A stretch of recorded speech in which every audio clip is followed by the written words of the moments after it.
လေးနှစ်ဆိုတဲ့ချိန်တိုးသွင်းမှာဘယ်လာဟာအားကိုရမယ်ကလီမလီဘွားကနေမိုက်စ်ရဲ့ကျူးဆိုင်မှုအောက်မှာအရန်ကိုလှပါပြီးတမ်းမာတဲ့မိန်းကလေးတယောက်ဖြစ်လာခဲ့ပါပြီ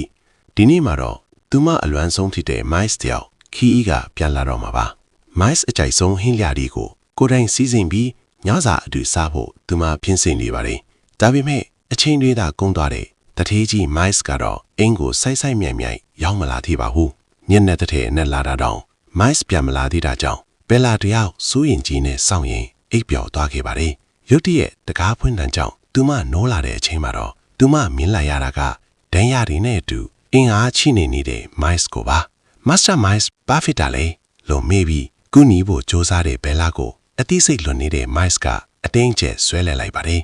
အဖျားတက်ပြီးတတိလက်လွတ်ဖြစ်နေတဲ့မိုက်စ်ရဲ့ရင်ခွင်ထဲမှာဘယ်လာတယောက်ထိတ်လန့်တကြားနဲ့ရုန်းကန်နေရပါတော့တယ်ဒါပေမဲ့လေသူသဘောကျတဲ့မိုက်စ်ရဲ့ညှို့အားပြင်းလွန်တဲ့အနမ်းတွေကိုမလွန်ဆန်နိုင်တော့ပဲဘယ်လာတယောက်ပြားရည်ဆန်းတဲ့အချင်းနွမ်းတဲ့တညာတာနေမြုပ်သွားခဲ့ရပါတယ်မနေ့ခင်မှာလက်နိုးလာတဲ့ဘယ်လာတယောက်မာစတာမိုက်စ်တတိမရခင်မှာသူတို့ကြားမှာပါးတွေထိပြက်ခဲလဲဆိုတာကိုတွေးပြီးအရန်ကိုစိတ်လှုပ်ရှားနေခဲ့ပါတယ်ငါ